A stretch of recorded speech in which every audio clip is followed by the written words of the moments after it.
government's proposed measures towards reopening the economy and building resilience. The Honourable Minister of Finance spent much time on government's response to the virus. In fact, the theme of the budget is resilience in the face of a global pandemic.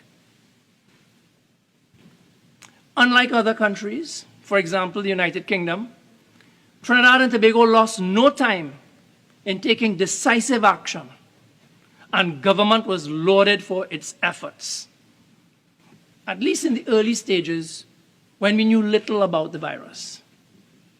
And the wisest course of action was better to be safe than to be sorry. But it seems to me that somewhere along the line, the powers that be have lost the plot.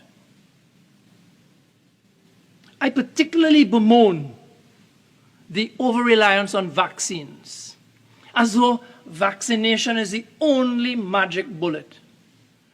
Not long ago, in this very house, I asked the Honourable Minister of Health about ivermectin, a question he poo-pooed. But what's the harm with the Minister of Health or the Minister of Foreign Affairs checking with their counterparts in India, Africa, and elsewhere to see if there's any truth to the reports about ivermectin being used effectively against COVID in those countries? If it turns out that such claims are just fake news, government can report accordingly. But if it turns out that there is validity to those claims, then surely that must be good news. Surely, because it gives us an additional weapon in the fight against COVID. Why the blind adherence to the WHO, especially when there's potential for conflicts of interest due to the influence that WHO funders have on that organization? Why, when institutions like the WHO, IMF, and WTO, World Trade Organization, who are forever pontificating about the need for transparency and accountability, was it necessary for the country to sign non-disclosure agreements? When the leader of the opposition asked the Minister of Health about these non-disclosure agreements, his response was that it's part of the standard negotiating process. Well, I don't accept that. I don't accept that response. Not after spending over US 18.1 million, or how much? This is after all of the gifted vaccines to us. Trinidad and Tobago, 123.1 million. 123.1 million of our general revenues on vaccines, after these same institutions have committed another US 50 billion to deploy vaccines worldwide. In my experience, when big money is involved, companies prioritize profits over people. The argument that disclosure would harm the general public's prospects of obtaining vaccines by limiting the government's ability to negotiate effectively with pharmaceutical companies, that just doesn't hold water with me. First, vaccines are a public health good. And secondly, as a matter of public interest, the public has a right to such information. Thirdly, and as I have said before, I don't see how publication of the vaccine contracts can prejudice government's ability to procure vaccines or harm the interests of the pharmaceutical companies. Transparency over contract details does not amount to the exposure of any trade or intellectual property secrets. Surely, in a global crisis of this nature, we all want the same thing: to cure people as quickly as possible using all available means at our disposal. So why ignore ivermectin if it offers a fighting chance? What's the harm in investigating? Why is WHO pushing governments all around the world to put all our eggs in the vaccination basket? And what recourse is there for those who have suffered or died from the vaccines? Will government accept responsibility? In the earlies, when we didn't know much about the virus, closing our borders and imposing lockdowns made sense. But today, after having vaccinated hundreds of thousands, why are we still under a state of emergency? Why does the vaccine narrative keep changing? Why does the virus continue to spread and kill people? We were told that vaccines are the only solution. Then we heard that even though vaccinated, you could still get COVID, but the virus won't kill you. Now we're hearing that even vaccinated people can die from the virus, and that all the vaccines are not equally effective. In some cases, boosters, the Minister of Health says not boosters, third shots may be required. The goalposts seem to keep shifting. Government has signaled in this budget that it will continue on the pathway to reopening our economy through a safe zone initiative. And I am perplexed. I am perplexed that while one can get immunity after being vaccinated with a weakened strain of the virus, apparently one doesn't acquire immunity after recovering from the virus. Why doesn't natural immunity count? Why do persons who have beaten the virus still need to be vaccinated?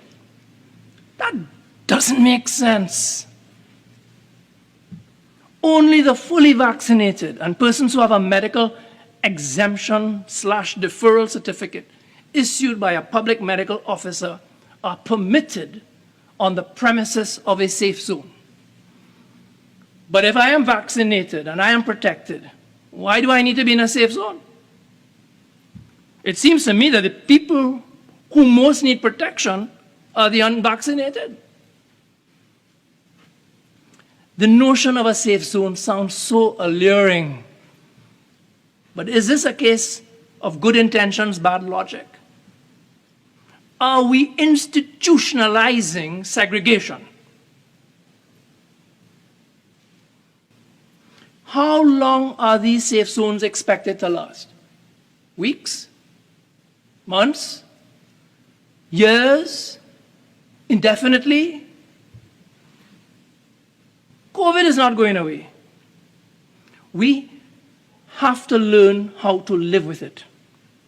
But I want to say this, that in responding to COVID and living with it, we must be very, very careful. We must be careful when restricting civil liberties and human movement, when creating new legal boundaries between exercising rights and breaking the law, when criminalizing ordinary conduct, such as going to the restaurant, the movies, the beach, and social events. We must be careful not to ostracize those who are unable or unwilling to be vaccinated. We must be careful not to institutionalize unequal treatment. We must be careful not to deny citizens the right to make voluntary medical decisions for themselves. Living with COVID may require us to continue wearing masks, to continue washing our hands, and to continue social distancing. Vaccines have been on offer.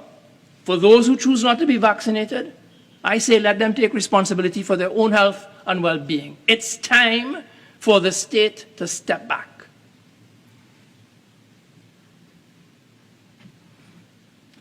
The need for a grand strategy and a shared unifying vision. The framers of this budget claim to offer a wide-ranging and broad-based response to the economic crisis and virus, including institutional building, digital transformation, safety and security, and social development. lots of buzzwords and impressive sounding initiatives. But what I find lacking is a grand strategy and unifying vision. At the end of August, a friend of mine committed suicide. He was a strong man, a mentor to many, loved by all. Yet, he succumbed to depression brought on by the COVID restrictions and his inability to work, to interact with people, to do what he loved best. My heart breaks for his family and friends.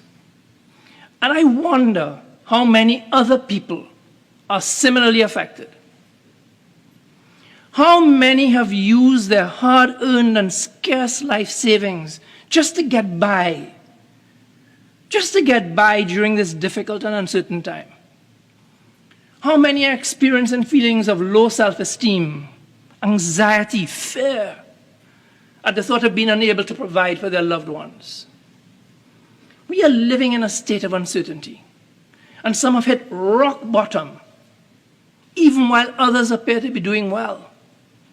We cannot be blind to this. People are trying to make sense of this budget, to understand how it impacts them, and wondering what the future holds. If ever there was a time for caring, a time for a competent and compassionate leadership, this is it. How we handle this moment will echo for generations. It will define who we are as a people and as a country. This is not a time for arrogance, bellicose language, and grandstanding. It is a time for healing, reorienting, and recalibrating. The failures of the current system have been thrown into stark relief by COVID. What's needed now are new ideas and a corresponding sense of purpose. What's needed are leaders with the right vision and perspective, who are willing to listen. Leaders who can inspire us with a roadmap for the future, one that will get us to a good destination. But since the streets aren't numbered, we need groundbreaking leadership to get us to that good destination. If we hope to come out stronger and ready to face the future, we need to restructure the economy and we need to change how we operate. Our leaders must be able to identify potential problems and try to resolve them before they reach a crisis point. A leader must be the voice of calm in a turbulent world. Our leaders must stop engaging in destructive behavior and petty squabbling. It's holding us back.